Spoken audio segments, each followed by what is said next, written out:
to Diving Deeper Discussions. I'm your host, Randy Isaac, on behalf of the American Scientific Affiliation, and we're here to discuss articles and book reviews published in the Journal of the American Scientific Affiliation, which is Perspectives in Science and Christian Faith.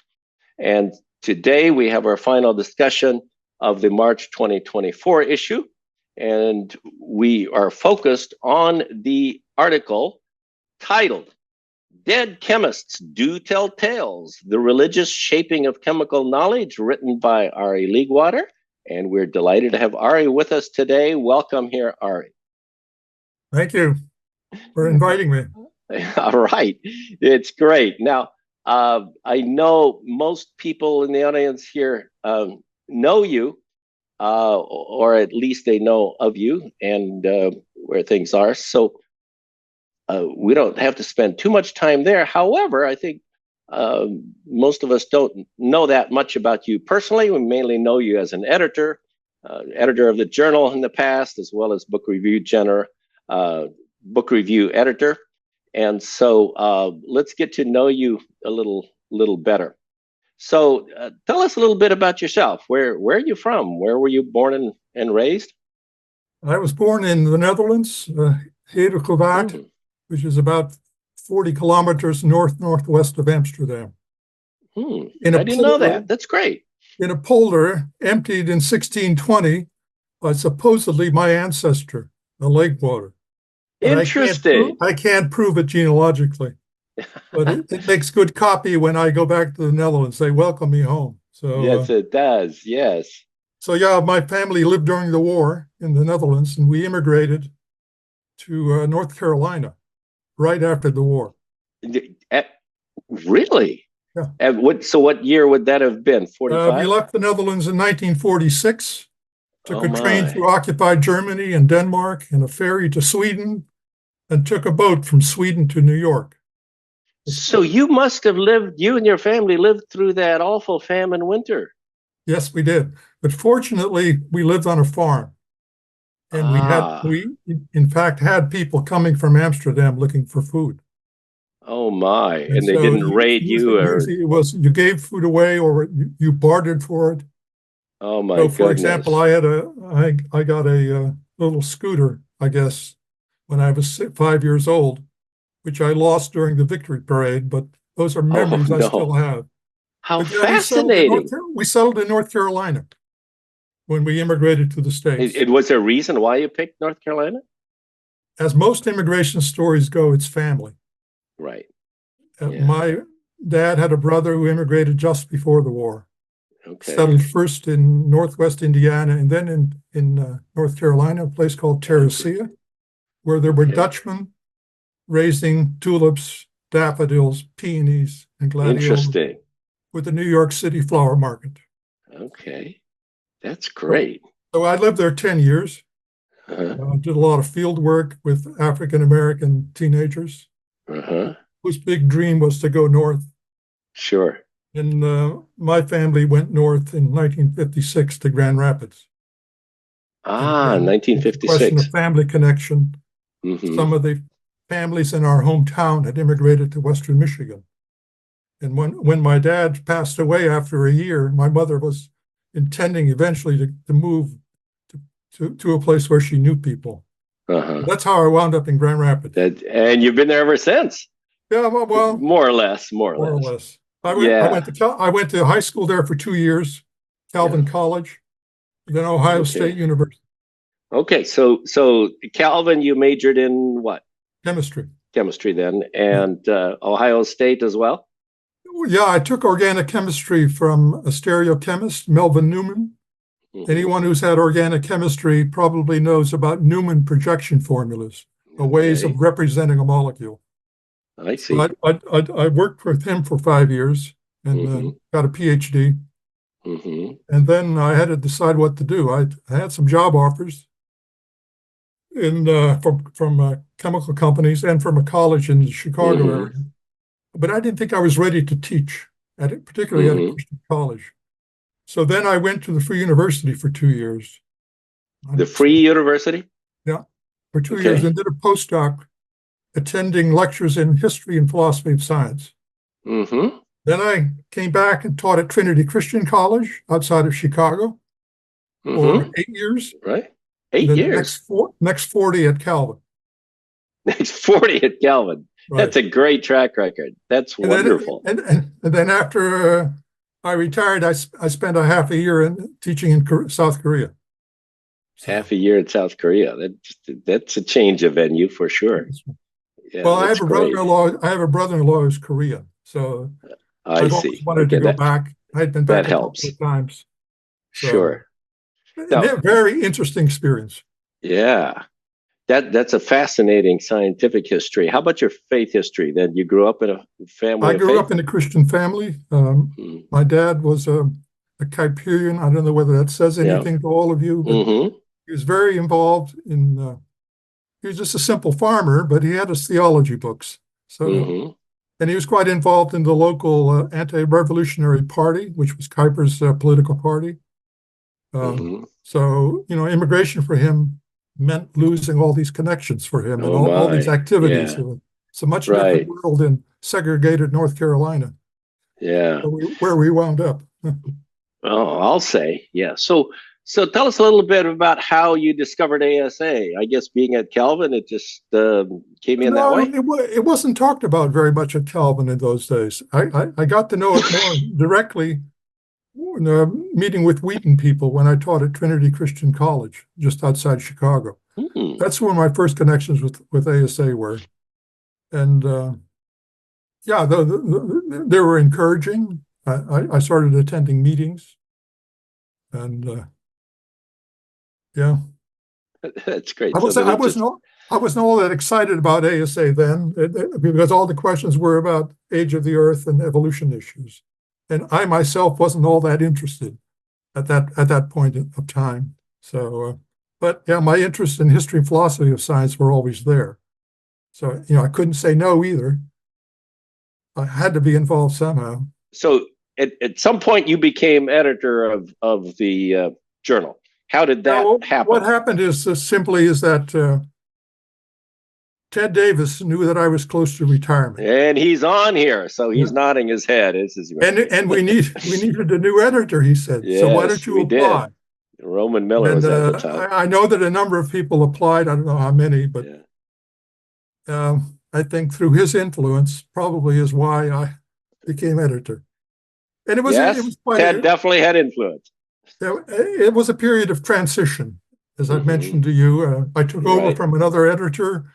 So one of the things I did do is I wanted to have book review editors in various areas, which hadn't been the case before. Right. So that's one of the things I initiated when I became editor. I did it for 4 years. The first year, as I mentioned to you earlier, was a bit problematic because I was also teaching in Korea. I was trying to manage the journal and teaching in Korea. I remember. Yeah. If it weren't for Lynn Berg, I would never have made it. Yeah, she was a great hero there. Right. That's good. So you served well there, and now as book review editor, still there. Yeah. So let's turn a little bit more towards this particular article. Tell us a little bit about what brought you to this topic. Okay. First of all, I was tired of all the attention placed on just physics and biology. So I asked myself constantly, where is chemistry? Where is chemistry? And I knew chemistry had a history, a history much different than physics and biology. And so with my training at the Free University, I was always quite interested to try to determine how does religious belief influence theory formation? What's the connection between religious belief and theory formation? Is it direct? Is it indirect? How is it regulated? So what I've done over my sabbaticals at Calvin was look at what I thought were key figures in chemistry, like Linus Pauling, like Ostwald, like Coulson, who in their own particular way, different ways, try to, I think, illustrate how science religious belief influences theory formation. I think it's more direct in Ostwald and Coulson than it is in Pauling. It's far more indirect in Pauling. Yeah. And so when I wrote this paper, I initially had Pauling in it as well. The reviewers said, you're trying to do too much. It's too scanty. So I cut Pauling out. So I restricted it basically to Ostwald and to Coulson. And I tried to make a case that their religion influences the way they formulated their chemical knowledge. It shaped their chemical knowledge. So it wasn't a question of religion just giving you the encouragement to do science, or religion providing the appropriate applications of science, but how religion in a particular way influenced theory formation in the discipline. So not why do I do the discipline, or how do I apply the discipline, but in the discipline itself. Okay. So how would you really net it out if you would take a step higher than Ostwald and Coulson and say, okay, so how, as a higher level of philosophy, in what sense did religion really influence the development of chemistry? Well, I think you have to take each particular case. And you can go back to the 17th century, and there are many Christian budding chemists, maybe we wouldn't have called them chemists yet, but interested in the materials of like Boyle, for example, who were quite keen, who had a Christian background. And they view their scientific work very much as a way of living out their religion, as a service, as an invitation by God to investigate his creation. So you can find that quite clearly in the 17th century in different ways. There are also, what's the relationship between religion and science? There's a complementary position. Do they speak to each other? Do they converse with each other? Is it a question of conversation? Is it complementary? Do they complement each other? And there are efforts of more integration efforts, try to incorporate one's religion, one's Christianity, for example, into the scientific production itself. Or is there a more holistic way of looking at it? Well, there are different patterns that Christians have employed. I think one of the most popular ones over the years has been the one of complementarity, that my religion complements what I do in the sciences. But I'm looking for something that's a bit deeper. Does religion actually direct the science in a particular way? And is there evidence of that? And that's what I was looking for in Ostwald and Coulson. I don't know how successful I've been. Roy Clauser thinks I've been successful, but that's another matter. Well, we're going to soon give the audience here a chance to comment as to what they think. I think this is excellent. I think it's a great contribution in this perspective, and I look forward to our discussion here. So with that, let's turn to questions that were submitted in advance. And since I have to do it here, I have to figure out how. Let me see. Yeah, I will in just a minute. I got to figure out, okay, I got to let him unmute himself. I think I did that correctly. So Del Kuhn, you still you get the Blue Ribbon Prize for being the first here, and you managed to unmute yourself. So go ahead and ask your question. Okay, thanks, Randy, and thanks, Arie. All my teachers that got papers in the last minute with wet ink will be surprised that I got things in early. I enjoy the two Ostwald and Coulson in the article as a comparison, and what I'm really kind of building out of your quote from the memorial service to Coulson about he did not consider himself to be bifurcated by his two interests, but a single whole person. And I'm wondering that whether his commitment to and membership in two distinct communities, Christian community and the scientific community, fed into any of his scientific approaches. And I realize that's simplistic to say that being a full member committed to two separate communities may have helped him or may have targeted him toward the interface between mathematical approaches to chemical bonding and a more pictorial representation. I just kind of wondered about that community involvement, two communities, and how that might have approached his approach to being a unified person into his career. Yeah. Well, I think it's a good question. It raises a number of things that I hope to have addressed in the article. But let me try to spell it out if I can.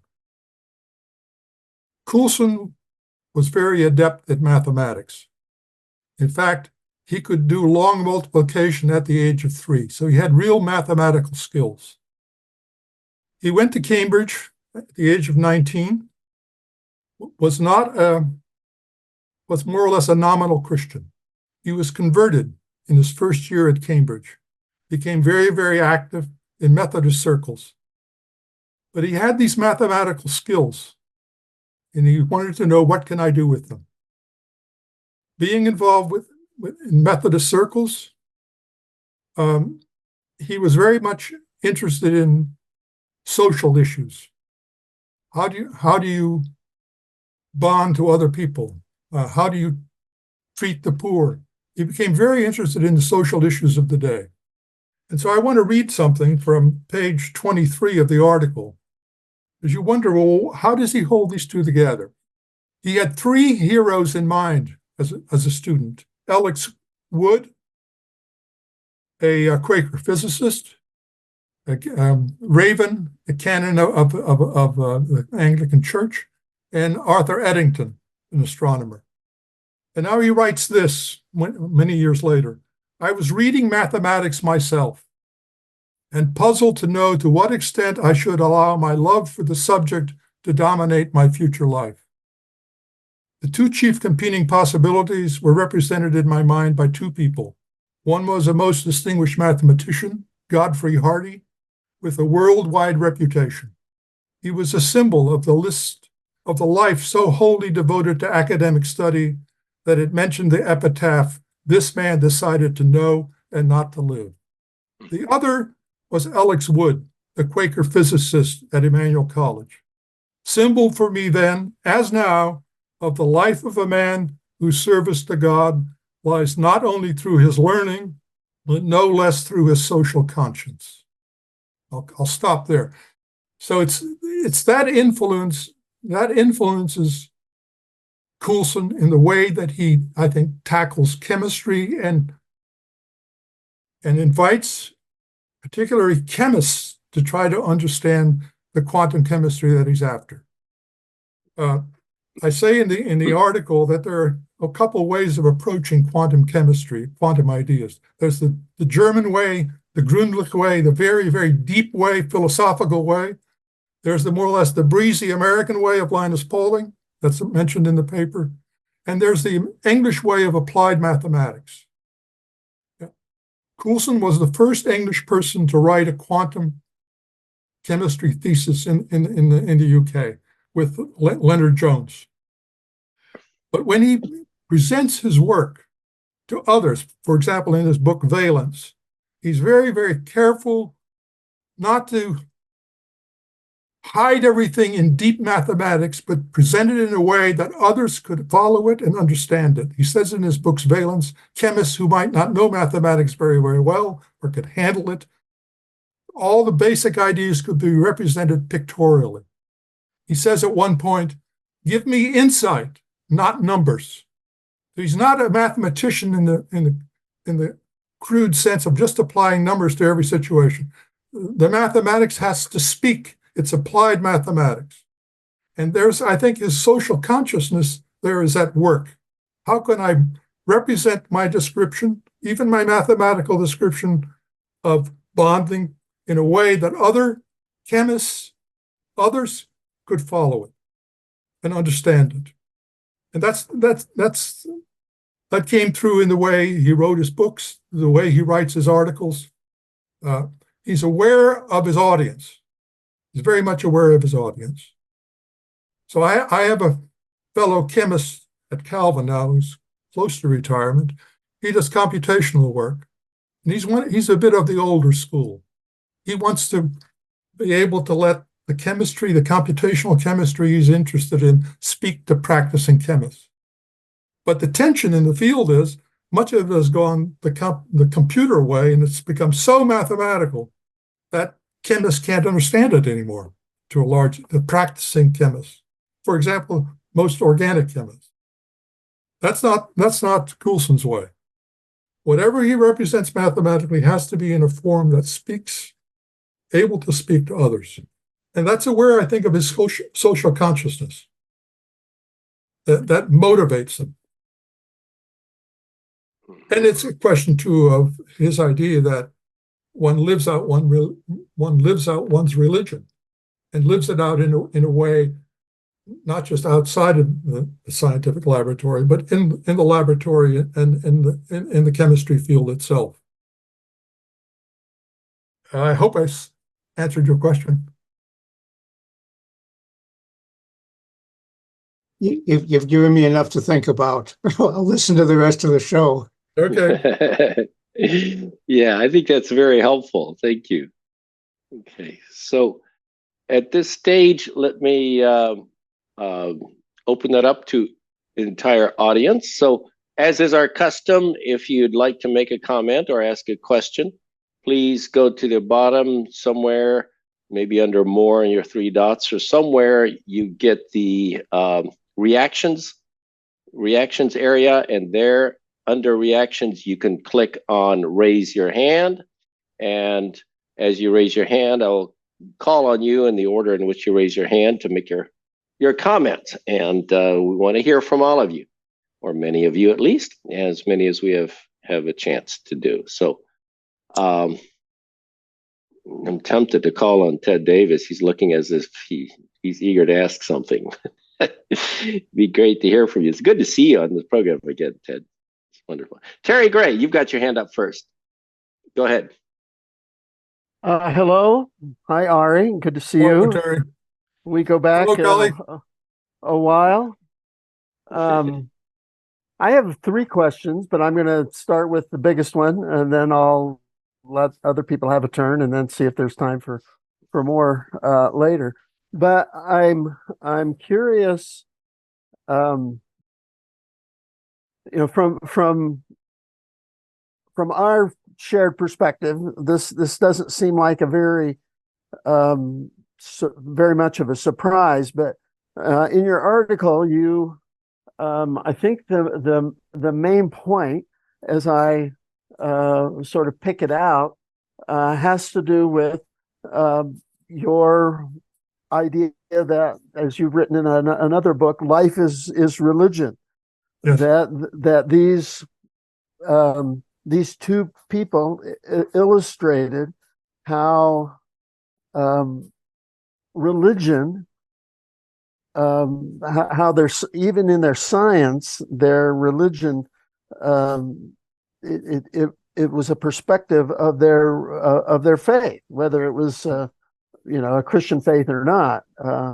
In the case of Ostwald, as you build that up, and I particularly like the references that you have to Roy Clauser at the end of the section on Ostwald, and his development of those ideas. I guess the question I want to ask you is, why do you think this is such a radical idea? Or why has it become a radical idea? I guess I'm of the sense that a lot of people, even ASAers, have science is religiously and theologically neutral, and that you can come at this from whether you're an atheist, and of course I'd be interested in you commenting further on your idea that atheism itself is a religious perspective. It's not a non-religious perspective.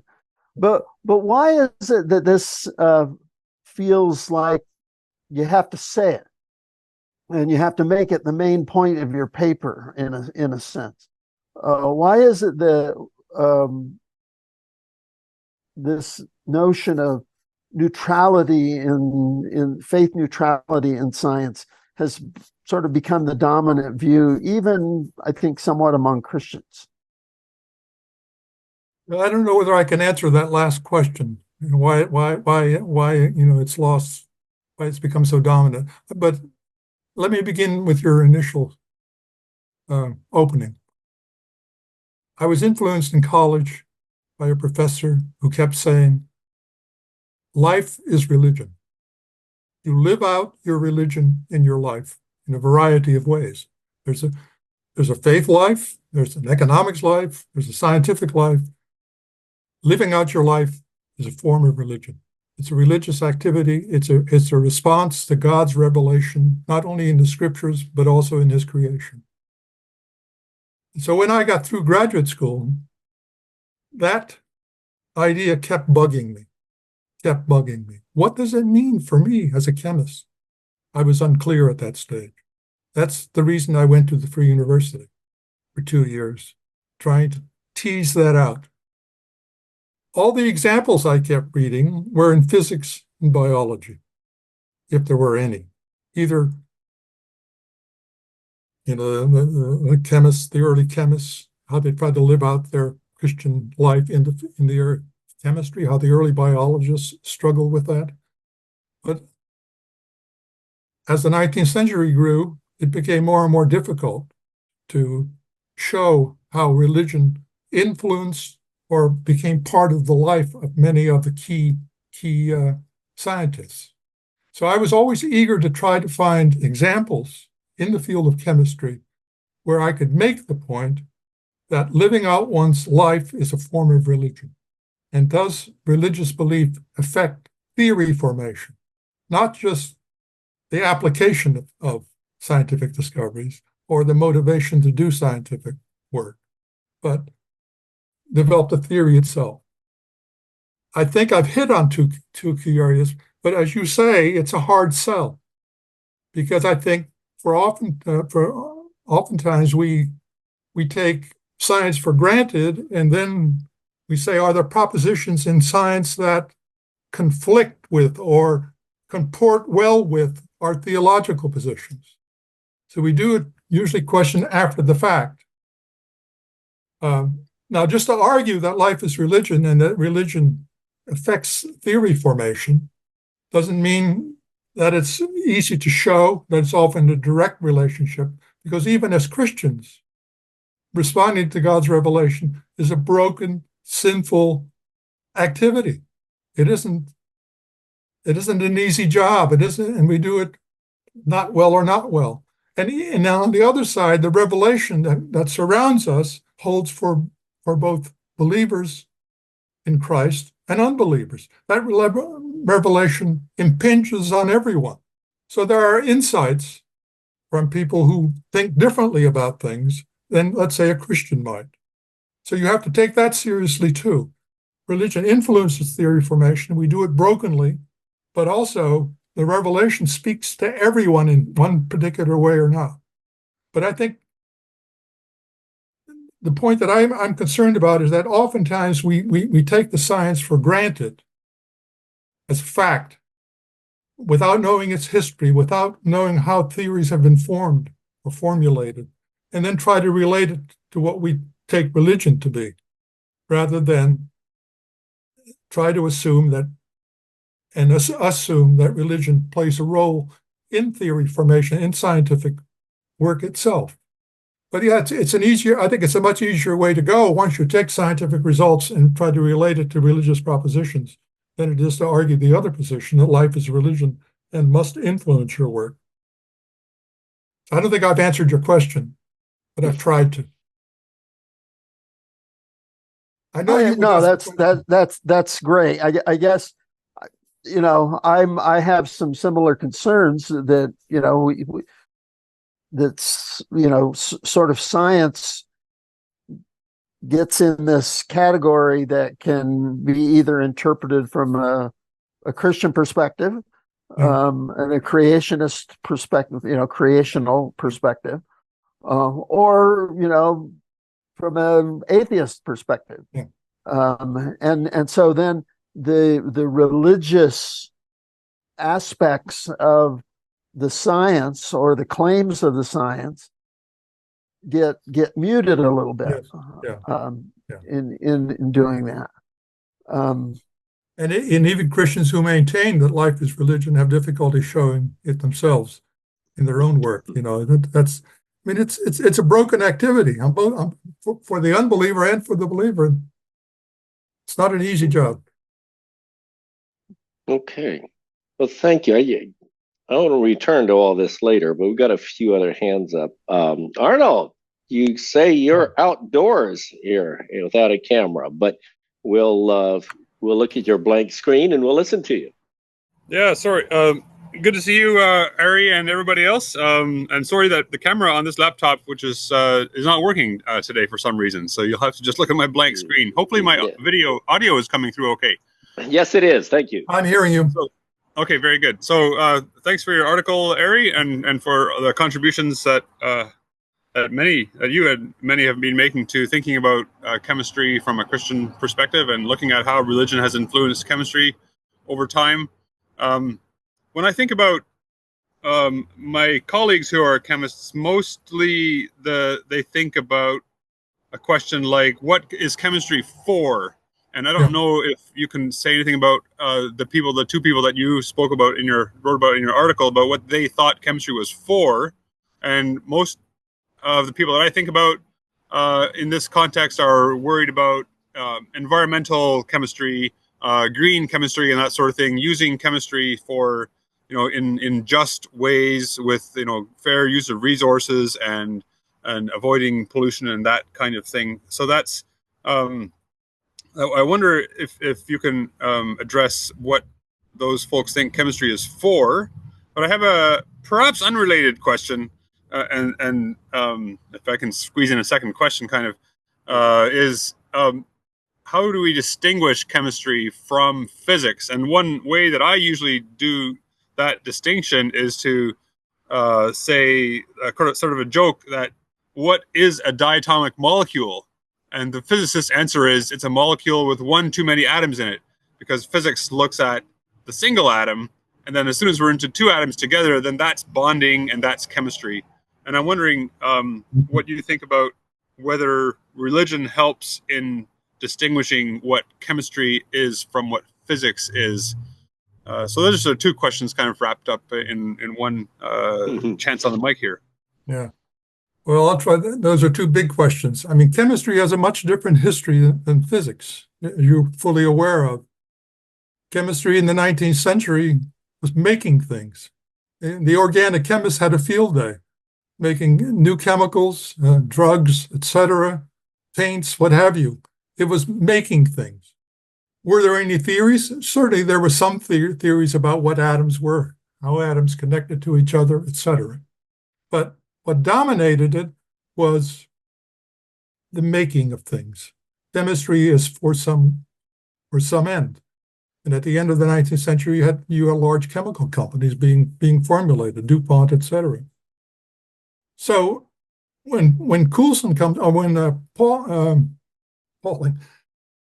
Ostwald comes around, he sees this. He's not an organic chemist. He doesn't want to be an organic chemist. He's intrigued by the fact that thermodynamics is beginning to have some influence. Is there something that undergirds all of chemistry that's more fundamental? And he looks to physics and thinks of physics very much in terms of molecular theory, mechanics of the 19th century. He wants to use energy as the basic foundation. And so, as I tried to show in the paper, he tries to develop a general chemistry. 52 Canadian and American postdocs studied with him.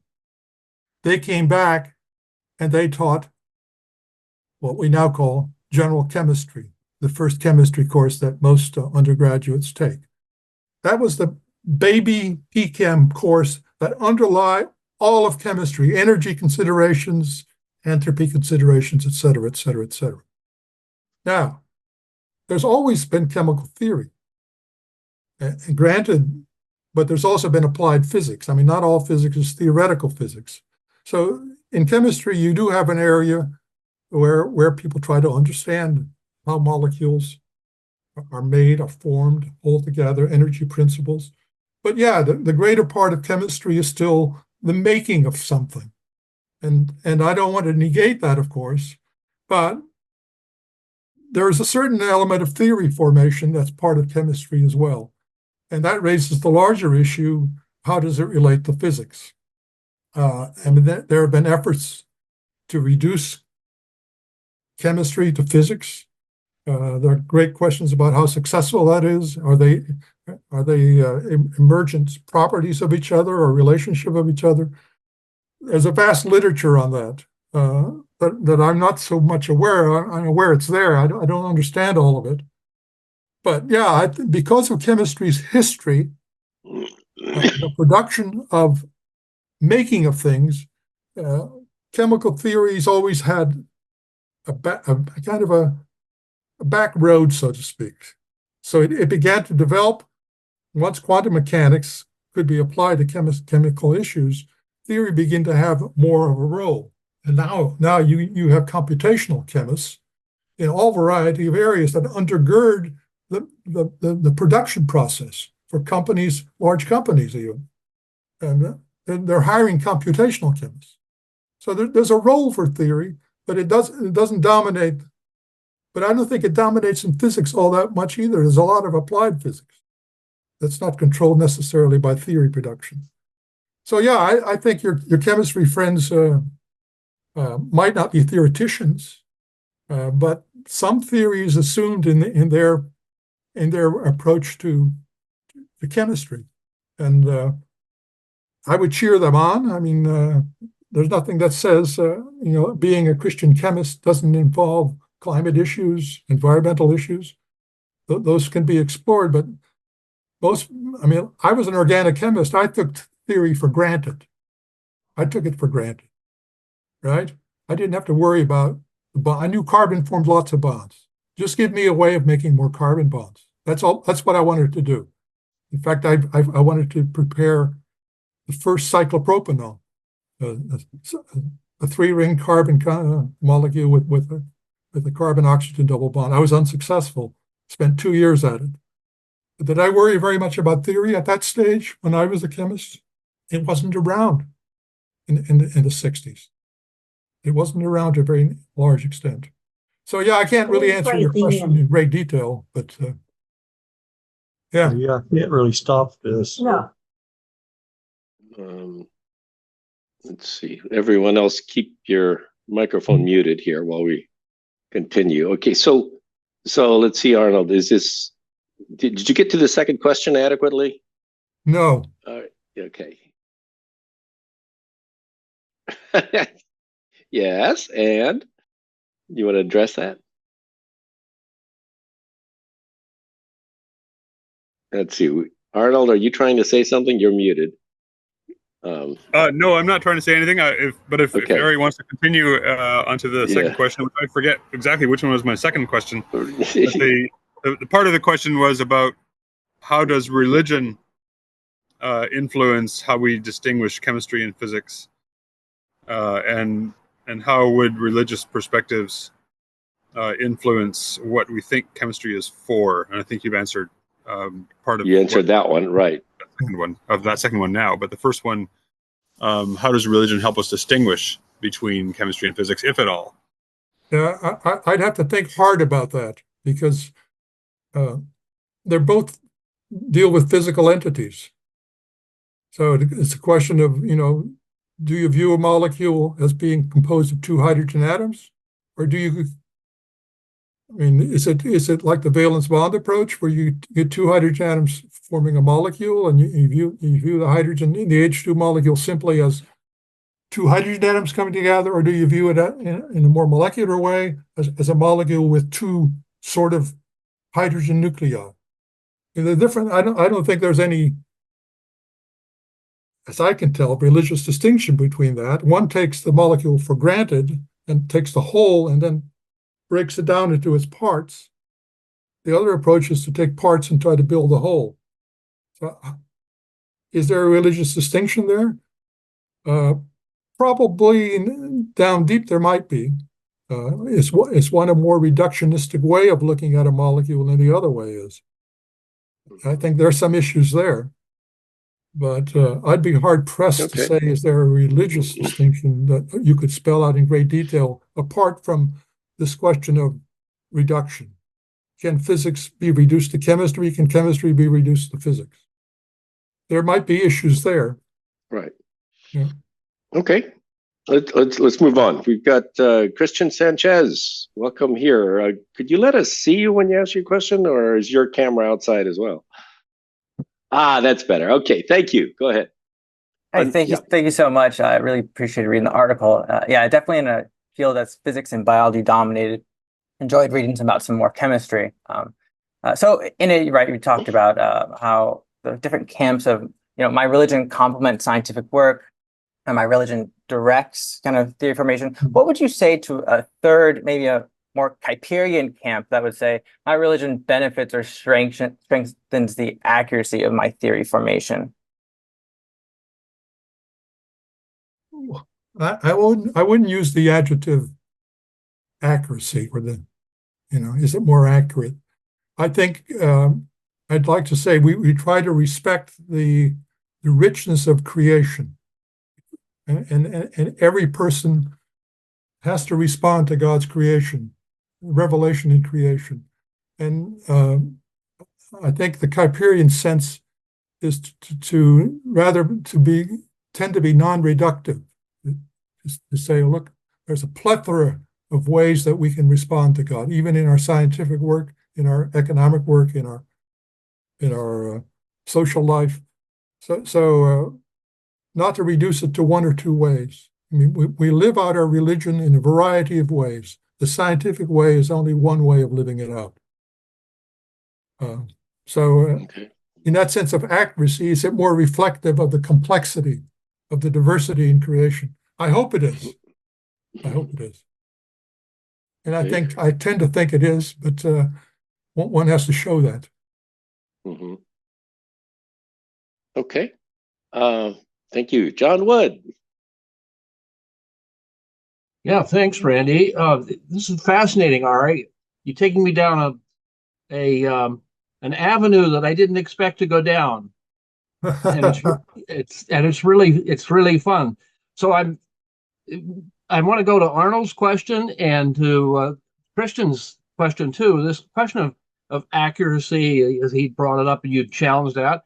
And Arnold was talking about the comparison between physics and chemistry, and my mind went to the application of physics to the universe, cosmology. And they're constantly talking about, how do you know something's right? Well, it's beautiful. So you're talking about applications in chemistry. So it's the product, it's the outcome. So would you contrast how chemists think about the veracity or beauty or truth of this is an epistemic question, right? Yeah. From chemistry to physics. Is there a difference there in the kind of foundational approach? Well, physicists might, particularly astronomers, might be intrigued by the beauty of new constellations and what they see through these new telescopes. But if you've talked to a biochemist and ask him what an enzyme looks like and see his pictures of what an enzyme looks like, they are beautiful structures. And when you find out now that there are computer programs that can more or less predict how a string of amino acids will fold into a particular geometrical formation of a particular enzyme, one would be greatly impressed by the formation, the beauty. So chemists use that a sense of beauty as well. I mean, they describe some molecules as being ugly, spickle-headed structures, others having beautiful structures. And organic chemistry is full of new particular structures. It started very simple with the strings, but now you got they can make cubane. They can make all kinds of particular structures, and they're intrigued by their beauty. Now, are they more truthful than the simpler ones? No, they're not more truthful. They're just larger, more complex, and have a sense of beauty that one can reflect and hopefully anticipate. It doesn't make it truer. I'm not quite sure what I need to how I can answer your question. Well, that's what I'm getting at, because this whole idea of the aesthetic, the notion of beauty, that there's something beautiful, wonderful, just it seems right, in some way. But we know that we can go off on I'm a biologist, off on a bunny trail, right? On a trail. So you're trying to understand truth, and it might be beautiful and aesthetically pleasing, but not true. I mean, right. You could take the biblical metaphor of the garden and the apple, and it's it's pleasing and good to eat, so let's take this and eat this fruit of knowledge, and it's actually not the right way. So in terms of is there something fundamental to all of science about how we approach truth, or is it different with each discipline? I guess is what I'm getting at. Yeah. Well, I think, the question of what is truth? Is truth correspondence to facts? That's the correspondence idea of truth. I think that's a very important in the sciences. That's why we test things experimentally. But I think there is a much deeper sense of truth. I've said this to Terry Gray many years ago. My mother, who thinks that the sun is a servant of the Lord, that's a very truthful statement. Perhaps more truthful than to describe all the properties of the sun, scientific properties of the sun. So there are different senses of truth. In the sciences, we're very much concerned about truth as being correspondence to facts. Is that a truthful relationship? But there are deeper senses of truth. And thank you. That's helpful. And in mathematics and in astronomy, beauty plays a role too. It's got to work. It's beautiful, but it's got to be tested. Yep. Okay. All right. Thank you, John. Cy, good to see you there. Go ahead. Hi.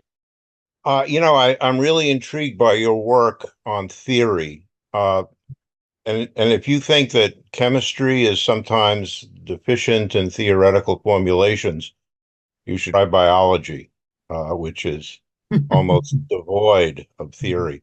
I've even heard very well-known biologists say things like, we don't need any theory in biology. We just look at facts and we come up with data. So I think that's a real problem. You're bringing up a really important issue, especially related to the issue of religion and theory. I think that, for example, in biology, and I don't know if this is true in chemistry as well, that there actually is some religious component to theoretical biology. And that component has been to basically keep any hint of religion out of the science. That was kind of done on purpose, and then there was a lot of data that seemed to indicate that, for example, there's no purpose, there's no teleology in biology, it's all based on random events without any final cause. That's now come under fire by mainstream biologists to some extent, and people are rethinking that. A recent book came out called Evolution on Purpose, which is very interesting, but I won't get to that. So my question to you is, do you think that biology would be a good model for this issue of a religious view on new theoretical approaches in biology, which are sorely needed, I believe? Perhaps even more so than in chemistry. Although I think it's great to do chemistry because in a way it's a bit, I wouldn't say simpler, but it's a bit easier because there is some theoretical basis already in chemistry. As you mentioned, it's not always paid attention to, but But in biology, there's practically nothing. But there are basically 3 or 4 theories in biology. And some of them are not even mathematical. I mean, the theory of evolution has no mathematical basis. So Well, I guess what I'm asking, yeah, go ahead. I'm not a biologist, so I shouldn't be giving Right. you advice, Si. But you know, I'd be inclined to think there's some, you know, I've read a bit of evolutionary theory, and the debates about that. And there's a lot of religious assumptions and presuppositions Yes. built into that. Yes. But I don't know enough about the complexity of the biological field to be able to say, you know, it's best to look here or to look there. But I think you're right. There certainly is room for those sorts of issues and questions being raised. See, my concern was I've never seen them raised in chemistry to any large extent, particularly in modern chemistry. So what my focus was to say, okay, let's take some very important chemists, Nobel Prize winners, near Nobel Prize winners, see what they did with their work. I had to dig deeply for it. It meant I had to work in the archives at Oxford and go through a lot of 120 of Coulson's boxes. I haven't gone through all of them, but to find the issues that motivated him, not just his public speeches, but also his day-to-day letter writing. So it took a while to search out. And I suspect that would be the same way in biology. It's going to take a lot of field work to do it. But I'm certainly would encourage you to look for it because I'm convinced it's there. I'm convinced it's there. Right. Thank you. All right. Thank you. Carrie. So my second question is a little more technical, but in your discussion of Ostwald, you say he conceded the notion of structure at the end because of the results of X-ray crystallography, and that was, you know, a little bit gratifying for me as a crystal practicing, or at least formerly practicing protein crystallographer. But I wonder if, you know, we do a paper in my non-majors chemistry class on the introduction of the idea of stereochemistry, and I know you're an expert in this, but this conundrum of how these two molecules could have the same bonding, but they're different. There's the right-handed form, the D form, and the L form. And that stereochemistry, at least the way I think about it and the way it has been presented, is totally a question of shape, of three-dimensional structure. Yeah. And of course, the early critics of this poo-pooed that notion and rejected the idea of that this was the answer to this question. Anyway, I guess I'm wondering, you know, I think maybe there was one little phrase or sentence about stereochemistry. It was kind of critical in your discussion of Ostwald, but I just wondered if you think that the real significance of shape and structure became super convincing and remains so to this day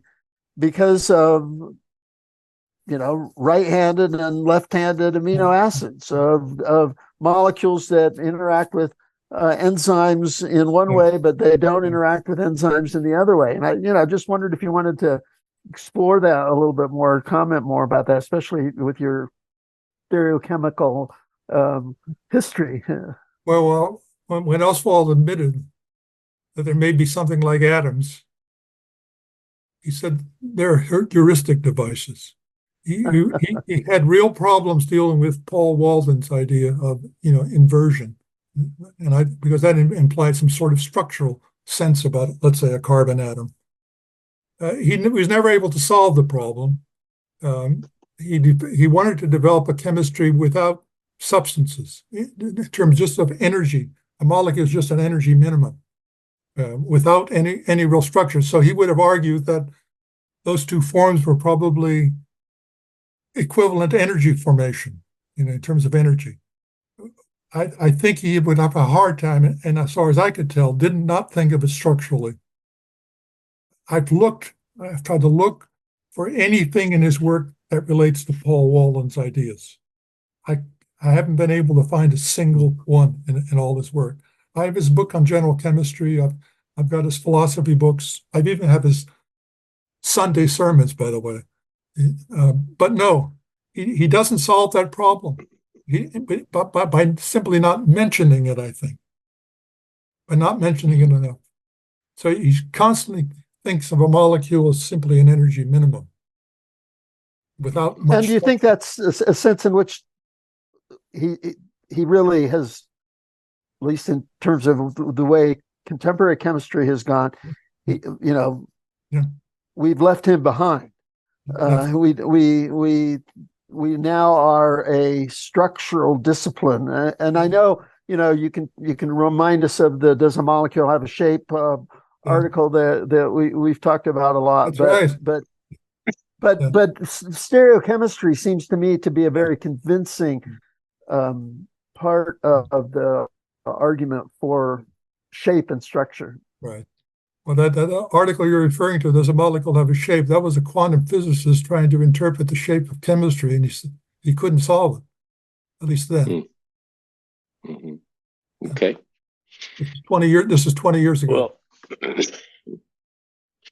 okay, thank you all very much. I've got a couple of things I'd like to pursue a little bit more, because I think I've appreciated a lot of the things you've been saying, and this whole notion that our life is our religion, and this has, at least can have, some influence on the way in which we do science and on the results of our science. Now, I appreciate the fact that you clarified that you're not talking about the accuracy in science, because that would be a little bit tough. But even falling short of that, I'd like to ask the question a little bit. So what? And not in a cynical way, but I'm serious in terms of what are the implications of this. Okay, so you've documented a couple of cases where prominent early chemists have shown how their religious views influenced their direction in science and some of their results. Okay, so let's think about it. What are the implications? So what? Now, there's some things that I think we can say right away we shouldn't conclude. I think it would be a mistake, wouldn't it, to say that if their religious belief led them to the correct scientific answer, doesn't really imply that their religious belief was correct. And that kind of notion would lead us into a very difficult direction, which would say then atheism, which, as you point out, is a form of religious view, that an atheist wouldn't be able to come up with a correct answer, and clearly that's false. So that's not a direction to go. So what does it really matter whether or not a religious perspective influences the way in which we do science and the results that we get? And let me just bound that from the other angle where I wanted to come at. And Jitsi Vandermeer published that article that you all know very well in terms of the role of the beliefs and assumptions in science. And I think he's right. There is no such thing as neutrality in scientists in doing science, so we shouldn't think of it. However, he points out that what we should strive for and what we should see is an independence of the religious assumptions. That is to say that you should come up with the same scientific results and think, no matter which religious beliefs you start from, whether it's atheism or Christianity. So all right, I'm coming at it from various ways, all in terms of saying, all right, you've made a good case here in terms of how religion can positively influence scientific direction. But so what? Well, you mentioned Yitzhak. Yitzhak argues that beliefs don't necessarily lead science in a particular way. Right. And I've argued that in two cases, at least, religious beliefs have led certain chemists to present their science in a particular way. And that's why I'm asking, what's common to Yitzhak's argument and what's common to my argument? Both of us, I think, say, look, there's a confession that we live in a world that has a particular pattern, a structure that's revelatory. We live in a creation that's a revelation that atheist, non-atheist, Christian, everyone has to respond to, that holds for us. Sometimes we see the pattern of that revelation clearly, whether we're atheist or non-atheist. Sometimes we don't see it clearly when we argue in a particular use particular assumptions to negate the revelatory character of creation. In other words, just because you're a Christian doesn't mean you're going to do the right science. Just because you're an atheist doesn't mean you're going to do just the wrong science. We both live in a world where we respond, I believe, to God's creation.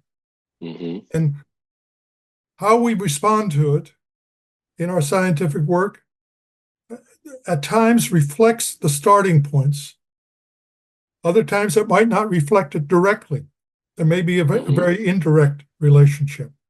But the world we live in, the revelatory character of the world we're in is common to both Christian and non-Christian. Right. And our scientific work attempts to understand that revelation. Because that revelation, so in other words, do I have to argue that 1 + 1 = 2 is different for a Christian than a non-Christian, for example? There's something common to what we see in the world, but we oftentimes give it a deeper interpretation. Why does 1 + 1 = 2 continue to hold? What's the explanation for that? Mm-hmm. You know, why don't how do we account for the regularity in the world we live in? So we respond to the revelation, we look for regular patterns, but what accounts for that? So sometimes it's obvious to be able to say, other times it's not. So you might say, well, it has no cash value. Whether we start with the Christian assumption, non-Christian assumption, it doesn't really affect the science. But my point is, we live in a world in which believer or non-believer has to respond to the revelation that surrounds us. Mm-hmm. And is it revelation? That's a deep question. How do you answer that? There are different answers to that, but there's something common about the world we live in. And so that's going to show up, I suspect, in scientific findings. I wouldn't be surprised that it doesn't. Mm-hmm. But there's a larger, deeper issue, the ontological issue, the epistemological issue. How do we know it's true? How can we count on it? How can we rely on it? I mean, those are deep issues that you can't avoid, but they might not have a cash value in a particular scientific theory. Right? Right. Yeah. Okay. I think I see what you're saying. John, are you commenting on this? Yeah, this is really fascinating. Arie, thank you. And Sai, your question and this follow-up question, Terry. I just want to, because I suspect, nearing the end here, but I'm just thinking there are important questions that you've raised here, just foundational stuff that's not just important for the sciences, not for a particular discipline alone, but for all of us, because it's this epistemic crisis we're in at this moment in history. And it's very much like the one that where science arises, where these huge challenges were there about the printing press comes all sorts of different ideas flying around. How do you know what's true? And societies form to be able to say, hey, these people have an authority, and you agree on a set of rules on what constitutes truth and not truth. And this notion of allowing religion onto the table as something you can talk about. You're in biology, the teleology question. A lot of people just want to say that's problematic. We don't know how to adjudicate that. We're just going to keep that out of it, and just we're going to block that out, and we're just going to stick with the raw facts, a kind of naive realist approach to things.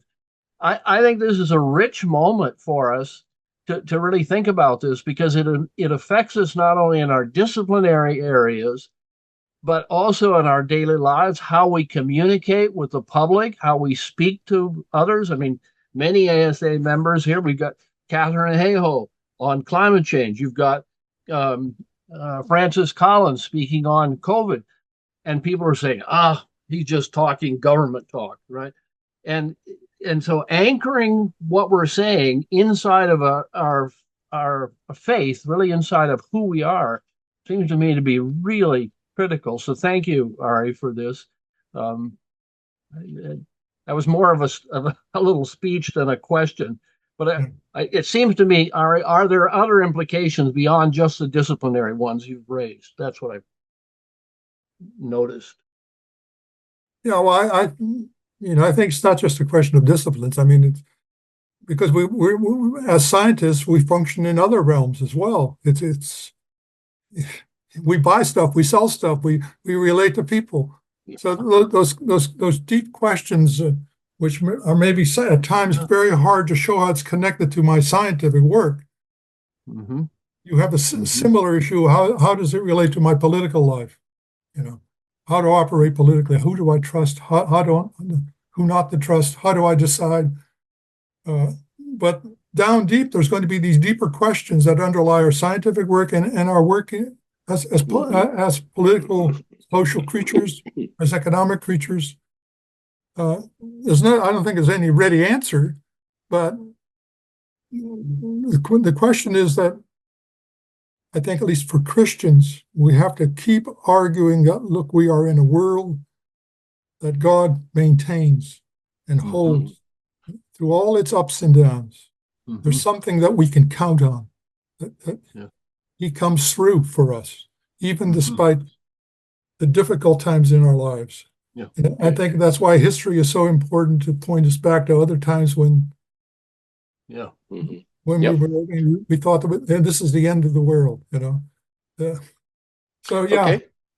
think there's a ready, easy answer for all these issues, because the truth issue has entered the sciences of late in a very deep way. And but it's not just a question of majority hold this and minority hold this. Right. We are responding to a world that God maintains. Yeah. Okay. All right, very good. Ted Davis, you finally got your hand up here. All right, let's hear from you. Yeah. I wanted to alert people to the fact that I put in the chat a link to an article I published last year about the ways in which Robert Boyle's biblical ideas, biblical beliefs, influence the practice of his natural philosophy. And that includes a conversation about the larger issue here about what are the ways in which religious belief could influence science? It's a question that's been raised by many people, including John Brooke, and I mention him and follow him somewhat in that part of the article. Okay, Thank you, good. Look forward to reading that. Thank you very much. Great to see you again on here. Let's see, Terry, your hand's up again. Great, go ahead. So here's my third question. Yeah, it's the most narrow in scope and technical. In your discussion of Ostwald, you listed out his various forms of energy. Right. And one of his forms of energy was volume. Yeah. And it just feels to me like that's cheating. The volume is actually related not to energy, but to shape and position. And I just wondered how, people who've interacted with Ostwald on this, whether anybody else has thought that, or you think that, or how is volume an energy rather than a position or shape sort of argument? Well, for Coulson or for Ostwald, everything is energy in the last Well, sure, he could say that. But you should read Walter Nernst's analysis of Ostwald's view of volume energy. I can't come up with the German term for it, but it's not a very polite term. and that was part of the argument that people like Planck and Nernst and others made, that they're coming to conclusions that are already present in the thermodynamics of the day, and they're just introducing things. Because Pauling had a real difficult time explaining irreversible processes.